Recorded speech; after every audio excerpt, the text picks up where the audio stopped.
pán riaditeľ Francúzskeho inštitútu, predstaviteľa regionálneho úradu školskej správy, zástupcovia francúzskej a španielskej ambasády na Slovensku, riaditeľia partnerských škôl, vážni pedagógovia, milí žiaci, milí hostia.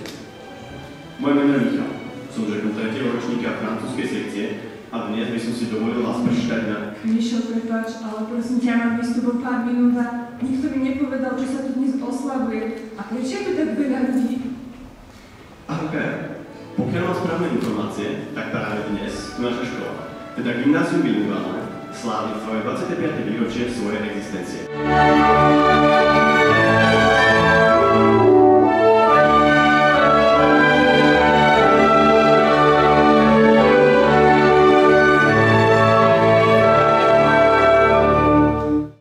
Individuálny prístup, tolerantnosť inakosti, rešpektovanie špeciálnych potrieb, ústretovosť a inklúzia v realite bilinguálneho gymnázia znamená nesmiernu flexibilitu a obetovosť vyučujúcich, lebo nechceme znižovať nároky, ale vytvárať podmienky pre individuálne napredovanie žiaka.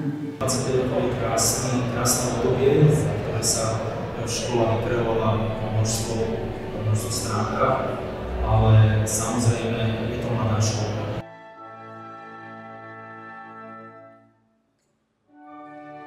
Som veľmi rád, že som opäť v Žiline, v meste, kde je spojenie medzi Španielskom a Slovenskom veľmi intenzívne.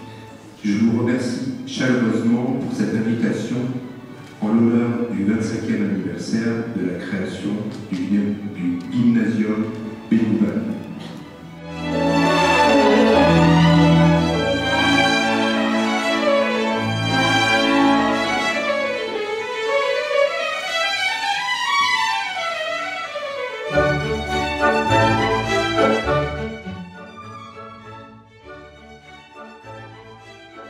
Unir culturas es una de las cosas más importantes que pueden ofrecer las sociedades.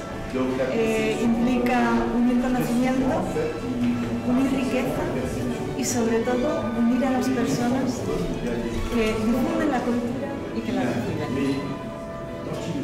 Moja osobná skúsenosť s projektom Žilinamu, za ktoré som veľmi vďačný a som veľmi rád, že môžem byť našim partnerom, je dôkazom toho, že si zrelosť a označenie zrelosti zaslúži. Vyučovanie v dvoch svetových jazykoch nám otvára brány do Európy i do sveta.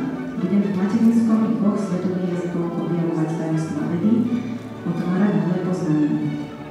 Grâce à ces deux sections bilingues, il offre à ses élèves l'accès à l'interculturalité, à une ouverture sur le monde. Dovolte mi vyjadriť svoju spokojnosť. Som hrdý na to, že Gymnázium Bilinguálne v Žiline je vynikajúcou školou, kde sa španielský jazyk vyučuje, učí.